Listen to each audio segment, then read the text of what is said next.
if you had one game to win, who would be the last superstar player to pick? James Harden is like the only guy I could think of who would fit in that category. Going straight to the top.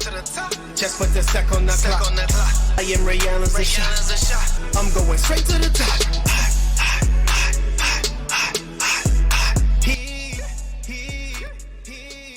Yo, what's going on, everybody? Mike here, Sports and the Real Shit Podcast, coming at you once again. As always, don't forget to like and subscribe and share this podcast episode.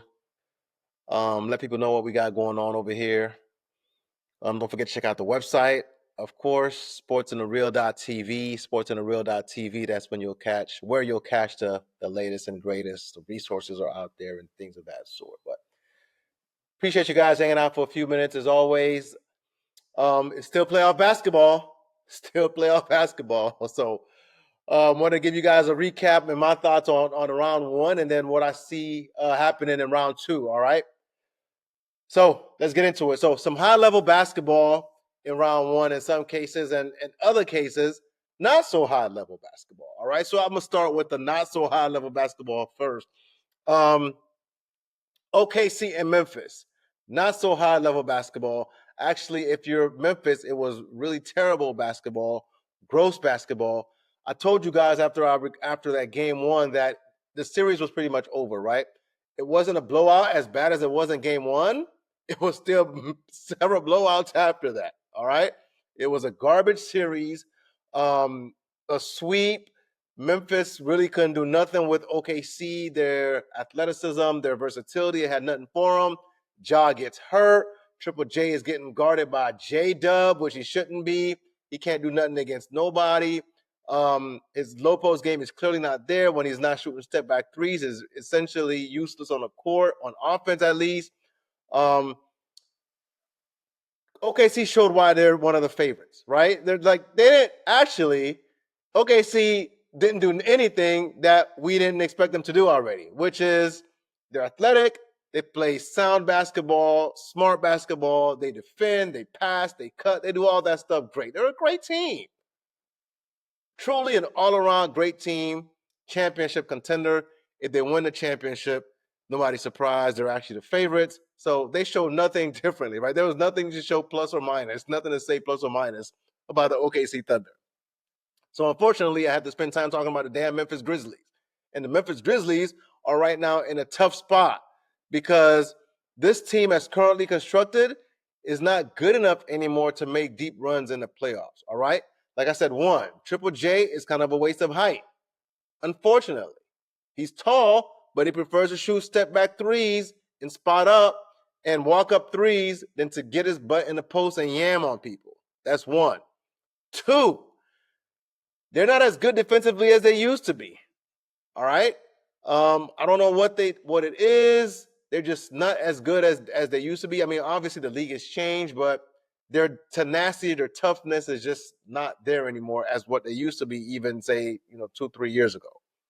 3, and this is probably the biggest point, my takeaway from Memphis and where they stand today.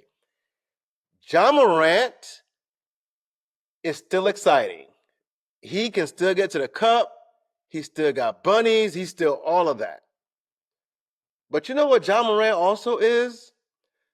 Ja Morant is a cautionary tale for young folks, right? As youngsters, we were all young, right? We thought we were invincible. We thought the world was ours.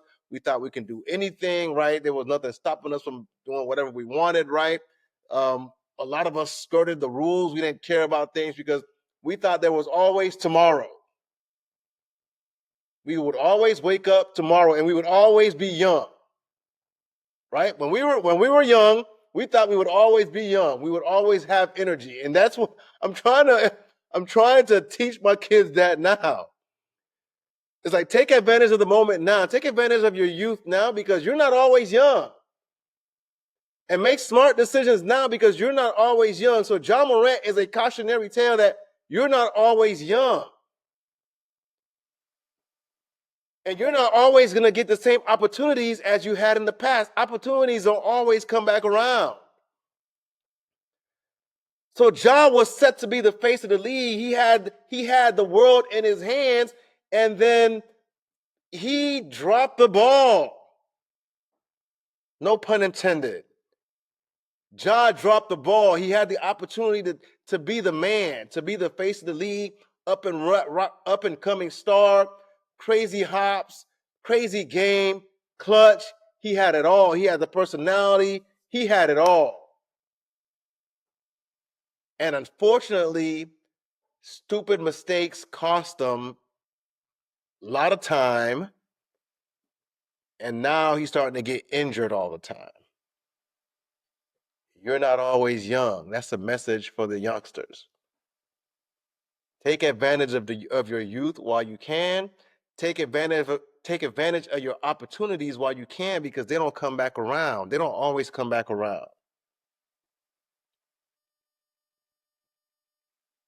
Josh should have been the man, the face of the NBA. With his style of play, his personality, he had it all going. His team was winning, but he let doing it for the gram, he let, I don't know, popularity. Don't let impressing your friends keep you, don't let impressing your friends keep you from achieving your destiny. That's a message for the youngsters. If you got kids, let them see this clip. Show them this clip. Ja Morant is a cautionary tale for youngsters. You're not always young. Opportunities don't always present themselves or come back around. So when you have it, don't throw it away doing stupid stuff. Don't throw opportunities away trying to impress friends. Don't throw opportunities away doing crazy stuff for the gram that you probably don't do in real life, or doing stuff that'll cost you later. Because some decisions have everlasting consequences. And in Ja's case, he's still a great player and all that, right? He cost himself a lot. Yeah, he still makes a lot of money, sure. But he cost himself a lot by doing some dumb things to the point where the league had to suspend him and all that. Now he's getting hurt. Now Ja is getting hurt like an old person. Whether it's his fault or not, ankle here, or elbow there, or shoulder. Like, now the injuries are piling up. Now, I don't know if Ja's going to be able to play full seasons anymore.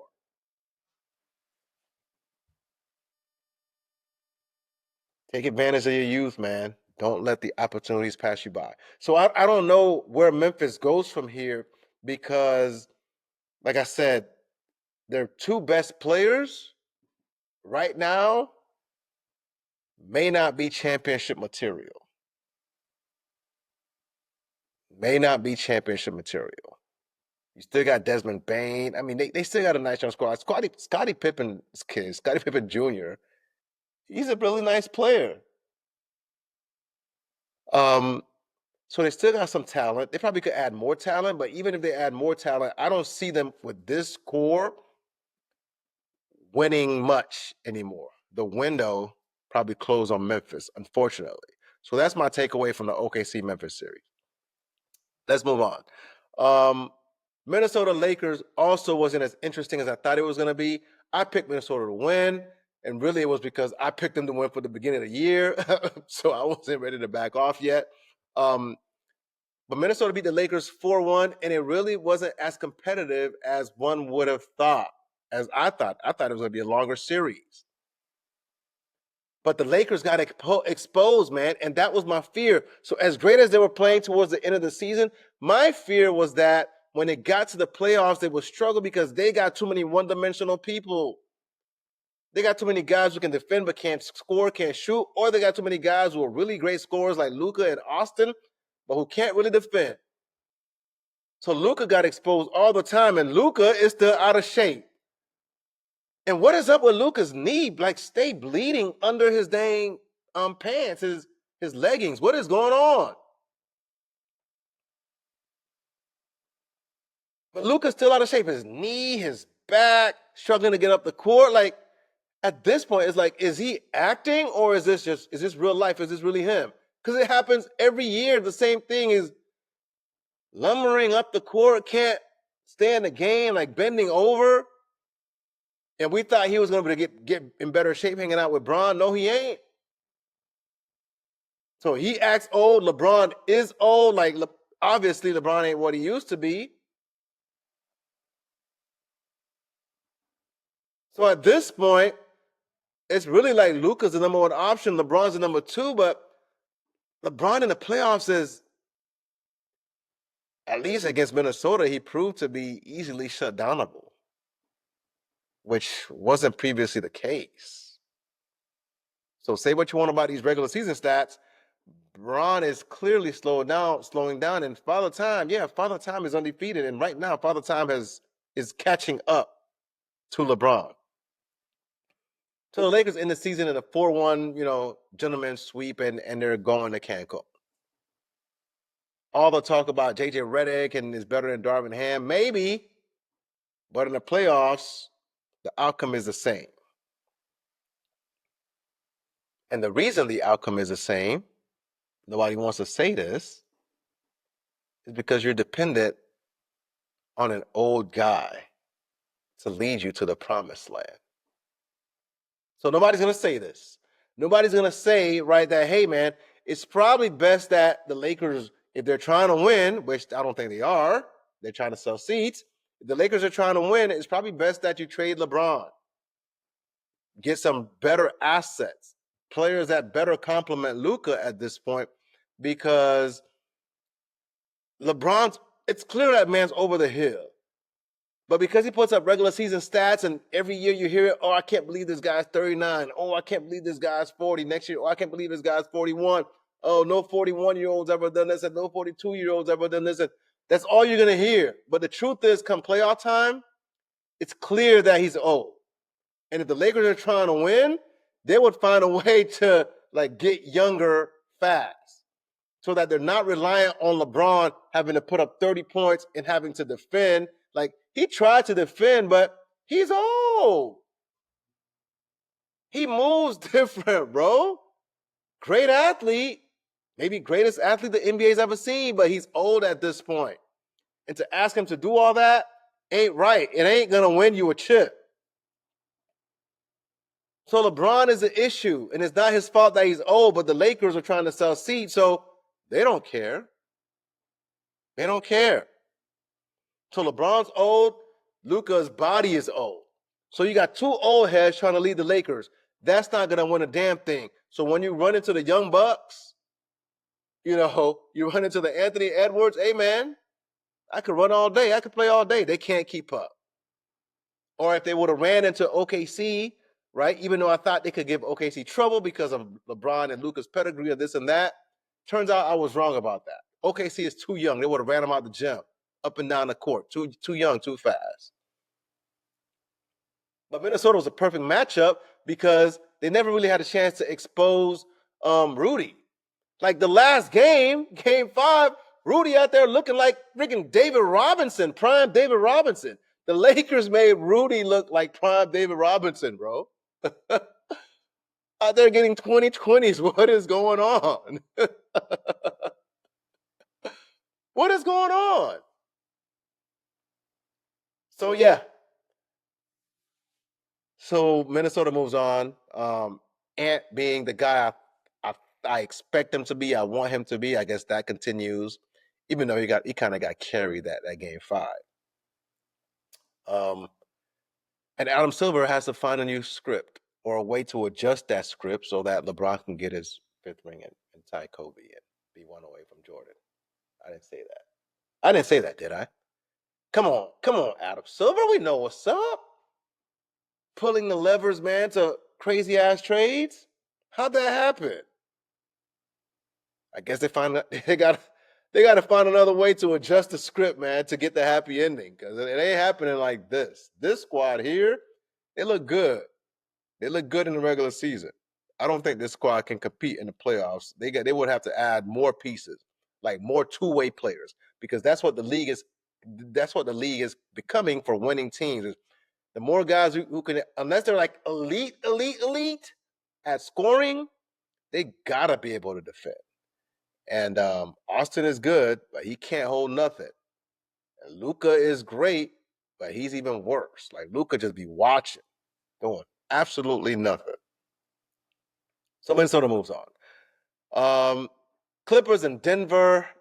Great series. I told y'all it was going 7. By the way, I was right about OKC. I was right about Minnesota. I was right about the Clippers Denver series. Denver moves on in the game 7.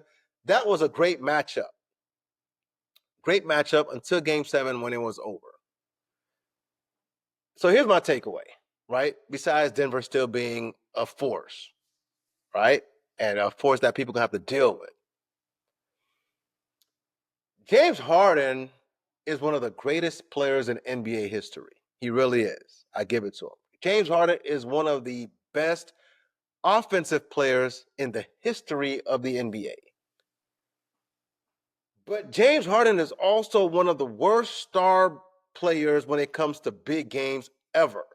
Like, we always have these arguments. If you had one game to win, who would you take? One game, everything on the line. Is it Jordan? Is it Kobe? Is it Bron? You know what argument we never have? If you have one game, who would you not want to pick? Who would be the last superstar player to pick? If you had one game to win, who would be the last superstar player to pick? And James Harden is like the only guy I could think of who would fit in that category.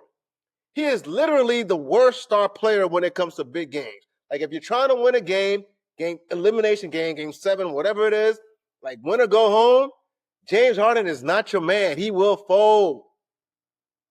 And that's unfortunate. If you go to, I had to look this up, and I was like, damn, this is sad. And it keeps going on and on and on. The last 4 games in which James Harden has been eliminated. All right, here are the stats. 7 points. This is this year. 7 points. 2 for 8 field goals against the Nuggets. Last year, 2024, 16 points. 5 for 16 field goals, 0 for 6 from 3 against the Mavs.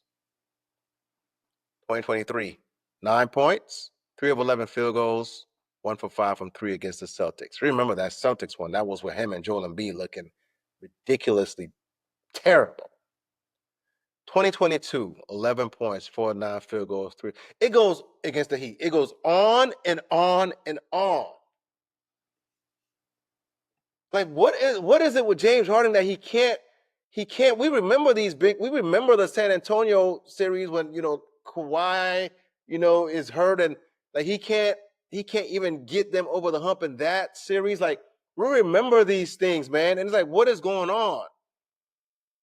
Game 7 performances, right? We talk about this year, and we talk about 2023 against Boston, against Brooklyn, or with Brooklyn against Milwaukee, right? He only had like 22 points when they had a win. Houston against OKC, he had 17 points in 2020. Like, he is just, James Harden's career will go down as a great player, but in the playoffs, when you need him the most, he will be remembered as the guy you want the least on your team.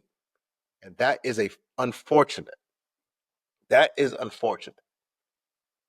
Because his offensive talent is really almost unmatched, his scoring ability. Yeah, I know he had the years when he was flopping and drawing fouls and getting, foul baiting and all that. But truly, one of the most special talents in the NBA has ever seen is also one of the guys you never want in a do or die situation. I don't know anybody else who fits that category. Who else fits the category of great player? You'll take him any other time except in the big moments. I don't know anybody else who you would do that with. So because of that, the Clippers got blown out. Kawhi, who tried to hold the fort, couldn't do it alone. So they go out sad. That game was a terrible blowout. The bench comes in and makes it look better, but that game was long gone. Like, middle of third quarter, it was a wrap. You expect your best players to be leaders, and unfortunately, when it comes to big moments, James Harden ain't that. He ain't leading nothing. He is leading you to an L, and that's unfortunate. So Denver moves on.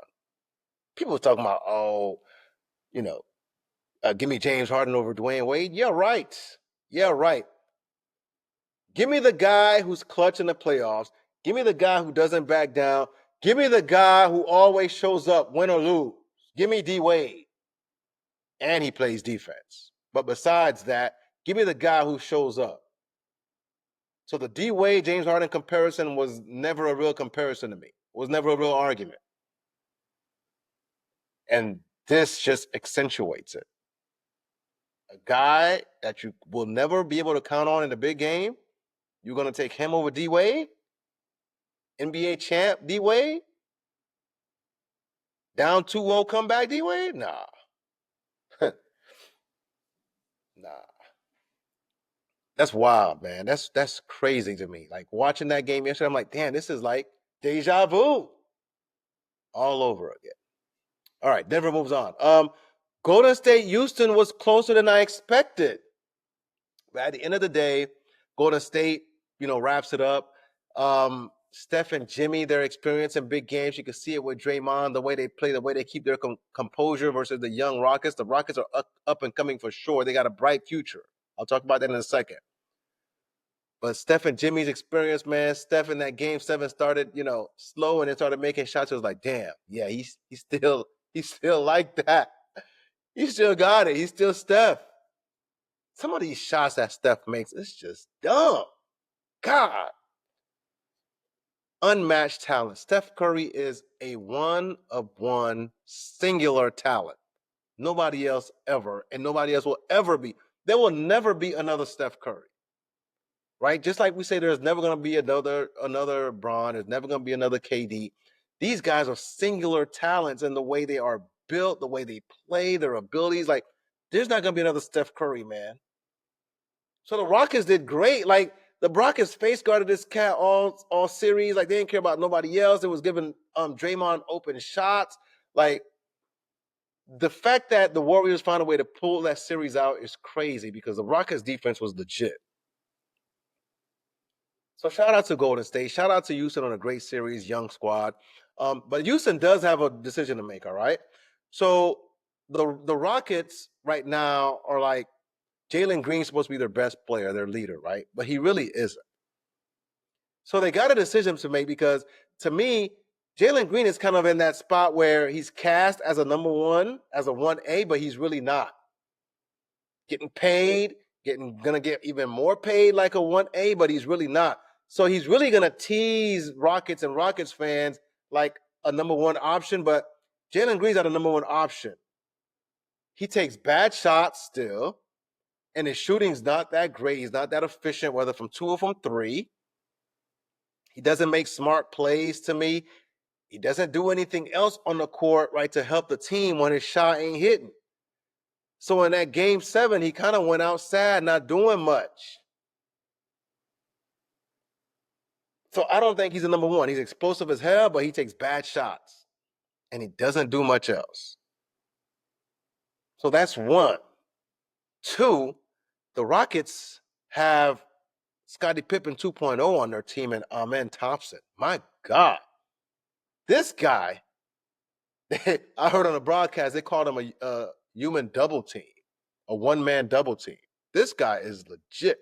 Amen Thompson is a 2.0 Scottie Pippen. And I don't want to say, hey, if he works on his jump shot, because we tried that with Giannis, which I'll talk about later, right? I don't want to say, hey, if he gets a better as a jump shot, it's over.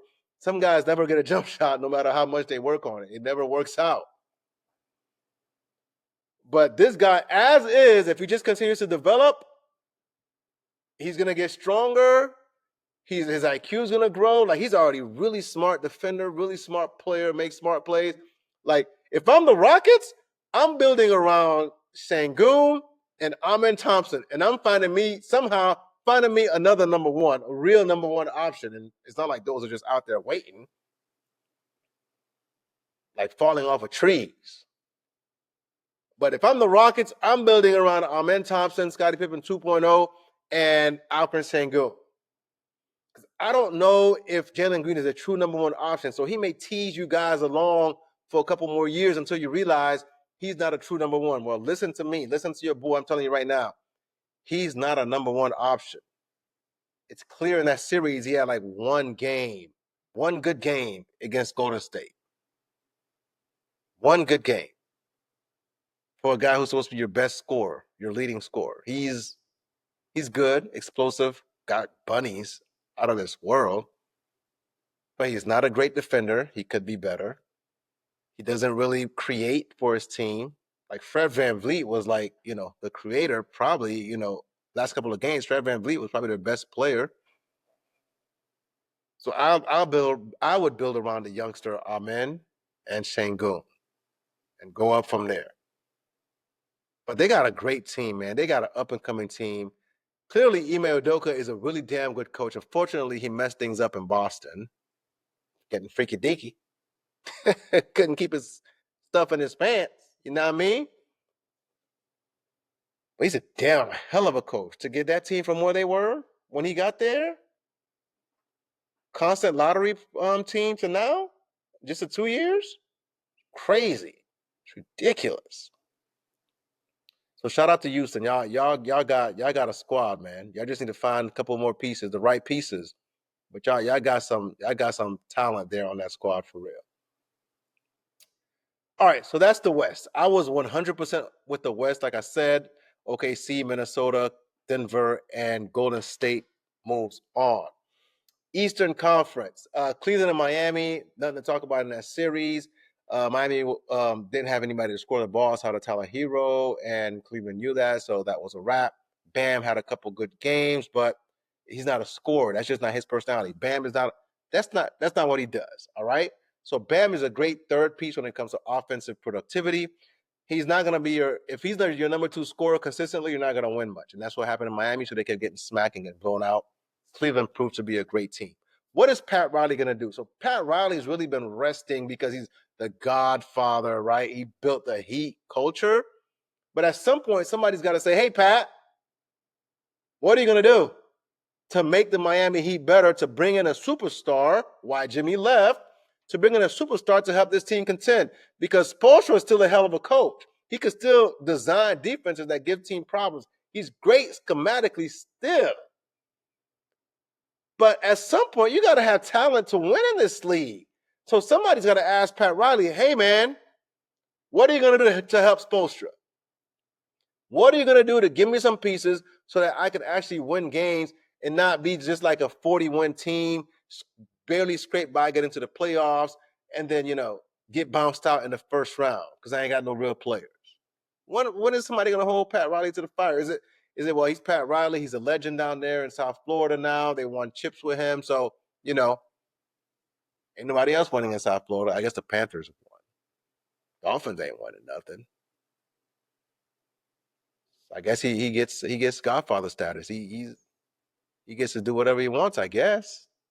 But somebody's got to tell Pat Riley, hey, man, this team ain't it. This squad ain't it. I guess Jimmy already told him, but he don't care. So Cleveland moves on. Nothing really to talk about in that series. Boston and Orlando. Orlando took 2 from Boston. I already told y'all Boston's going to repeat. All right? I already told y'all. I'll get to that in a second. I told y'all Boston's going to repeat, but Orlando took 2 from Orlando. Would have, I feel it in my bones, Orlando would have beaten Cleveland. Orlando got a nice young squad. They lack scoring as well, but their defense is top-notch. If they get more scoring, right? If they can get more scoring, they'll be a serious threat. Get Jalen Suggs back. They can do some things because he's like their engine, their heartbeat. All right? Paolo needs to get better, right? Tighter with his shot. They'll be better. But Boston moves on 4-2. I picked that as well. I picked Cleveland right. I picked Boston right. Milwaukee, Indy. I mean, listen, I told y'all, if Dame played, they probably could have had a better series. I don't know if they would have won. I picked Milwaukee to win, but based on the way that series played out, even if Dame played, I think Indiana still probably would have got them, maybe in a game 7. But turns out the Bucks are old, man. The Bucks are old, and that is a problem, boy. Once you start getting hurt, they start piling on. Once you start getting hurt in the NBA, like, they just keep going and going and going. Elbow or shoulder now. My guy Dame has an Achilles.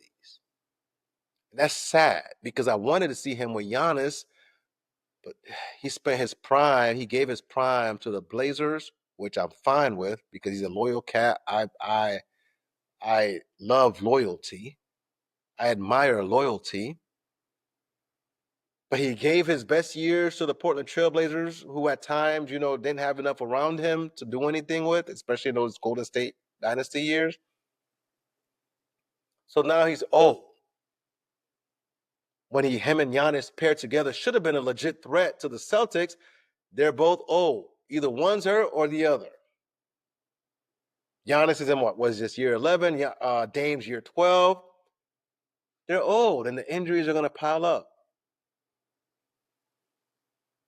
And also, Giannis' shot still ain't it. Giannis still ain't got a jump shot. After every year we're like, oh yeah, Giannis. If Giannis can get a jump shot, and this year, his mid-range improved in the regular season, but in the playoffs, his mid-range was nowhere to be found. He couldn't make a damn free throw most of the games.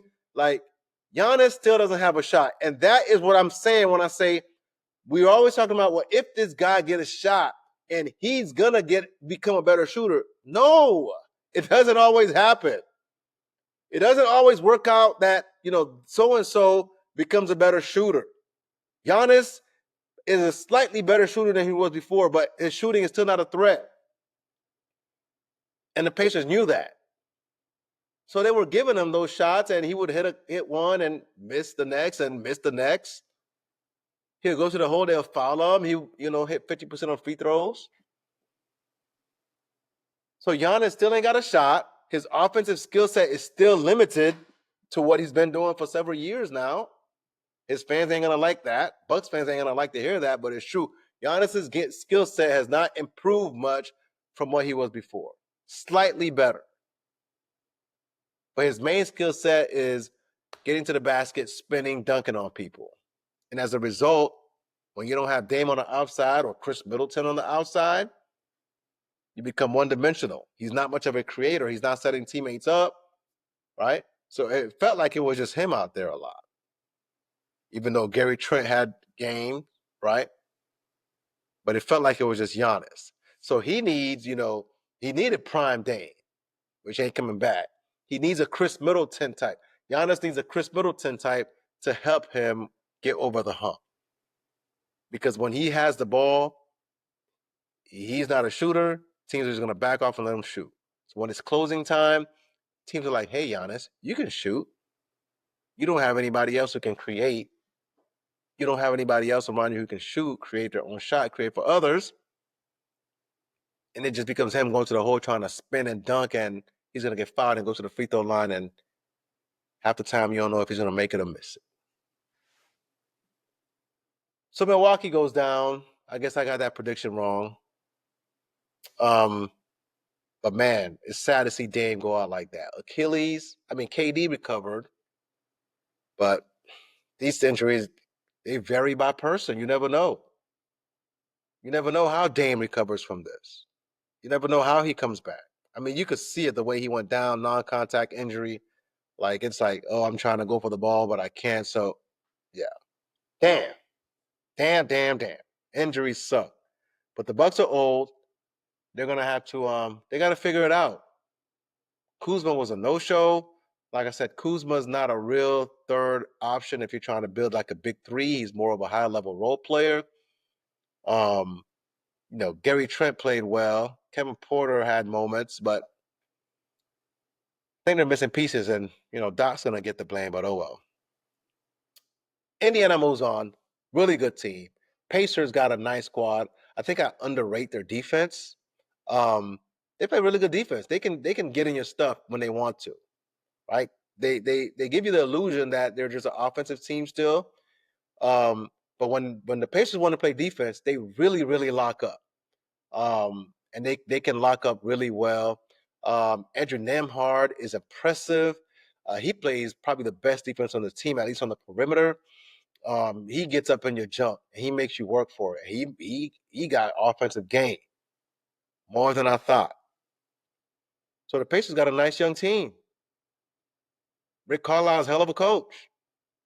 They can score the basketball. I still think they're very one-dimensional on offense. They don't really go inside like no post game, but I guess that's the NBA nowadays. So if you don't have anybody like the Joker to force them to have to, do something in the paint to defend the paint, if all you're doing is trying to jack threes, run pick and rolls with the Pacers, They could play that game all day long. That's what they want. They're like, let's roll, baby. They want to run up and down. Like they push the ball like on makes and misses. So if you think you're gonna go with the Pacers and play their game, try to beat them at shooting threes, you're wrong. Probably the only team who could do that is the Celtics. Knicks, Detroit. Man, Detroit could have went to a game 7, but they're young. They're inexperienced. How the hell they gave up that lead in game 6? So the Knicks move on. Listen, my preview of the series I feel like was spot on. Knicks move on 4-2. Detroit got a squad, man. Amen Thompson. He got a squad. He's their Andre Iguodala.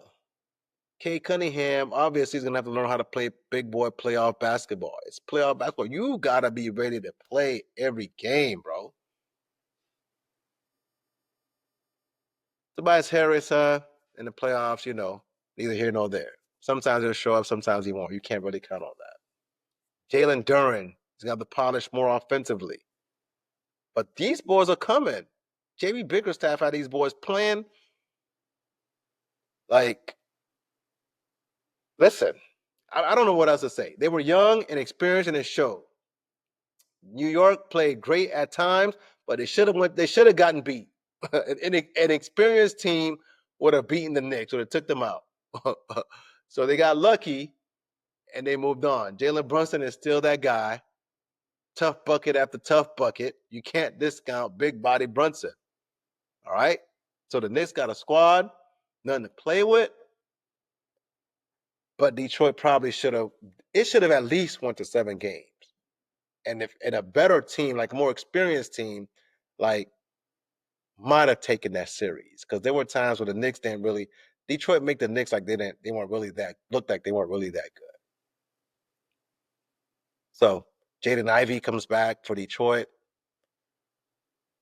I don't know if Beef Stew or whatever his name is, what his deal is. He's constantly injured now. But Detroit has a nice, shout out to the Pistons on a great year.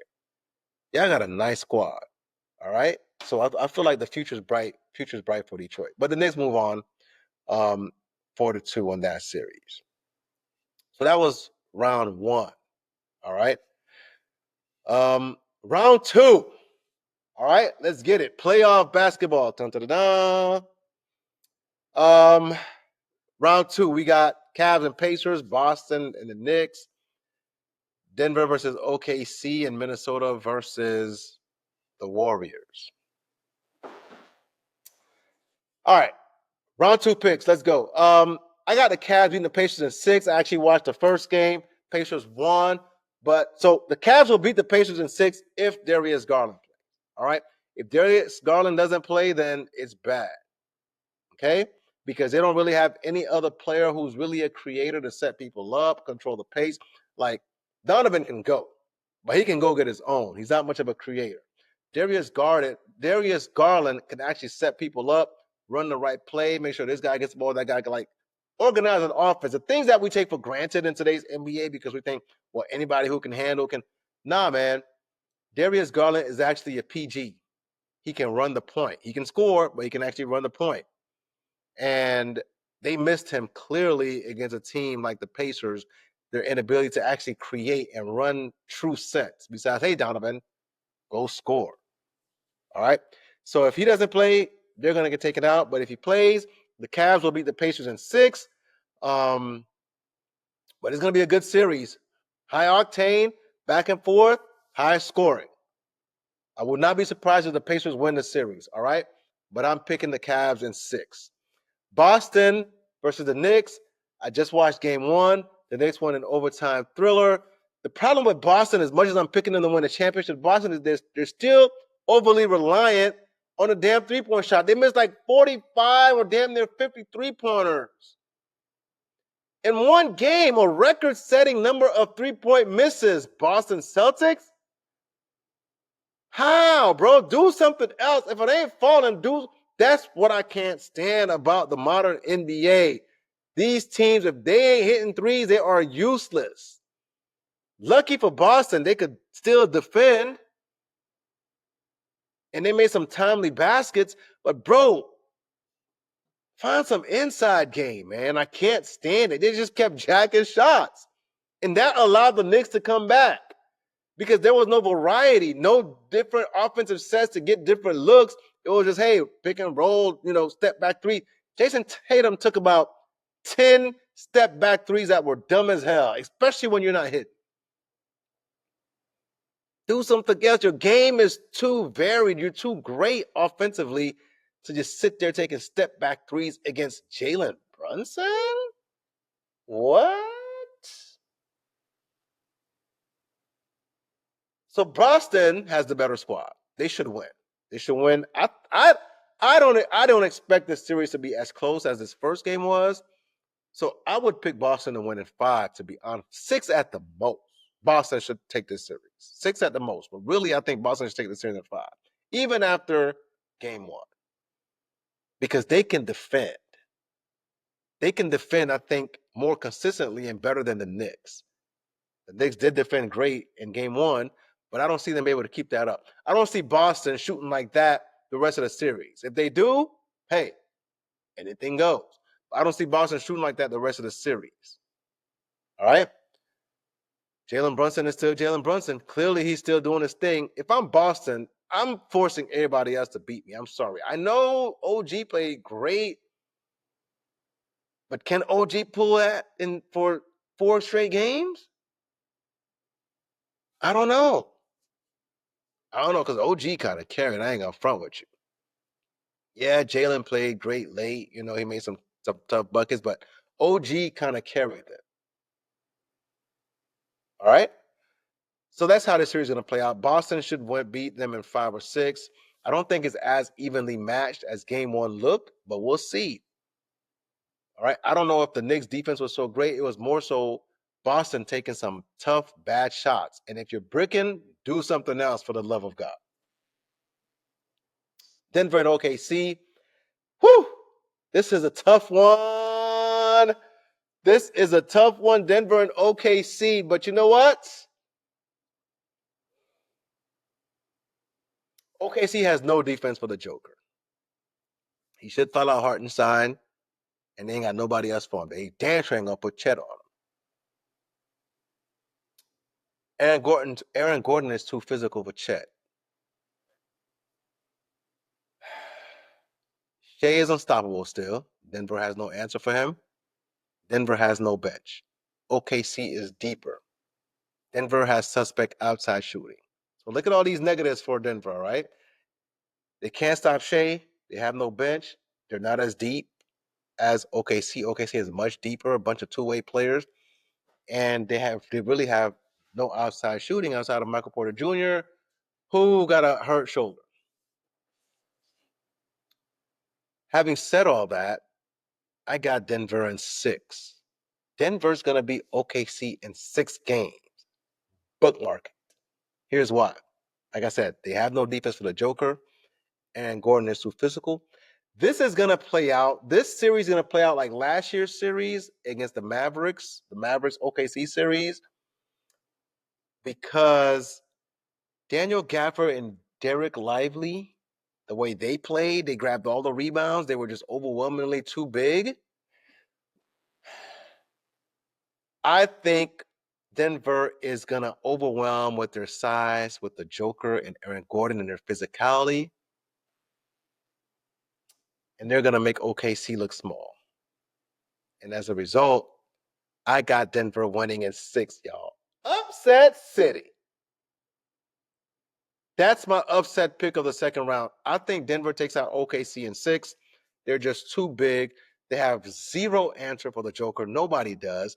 But the problem is Joker is going to foul out and get your team in foul trouble.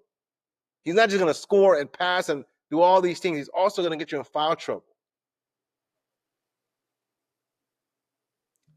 Jamal Murray's going to do Jamal Murray things. Russ is going to bring the energy. Bron is going to make his hustle plays.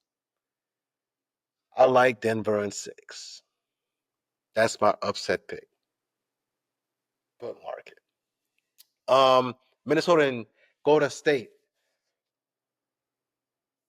This would have been a tough pick if I hadn't already picked Minnesota to make a run early in the year. If I hadn't picked Ant to be, MVP and to be the next Jordan and Kobe, like I'm sticking to my guns. Minnesota at 6. Hey, Golden State ain't going out like some scrubs. They're not. But I think the youth of Anthony Edwards, his physical prowess, his mindset, he ain't Jalen Green. He's going to keep coming at Jimmy or whoever's guarding him. I think Minnesota has a better team, have a deeper team. I think they can defend still when they want to. Randall can play with physicality, so he doesn't mind bully ball.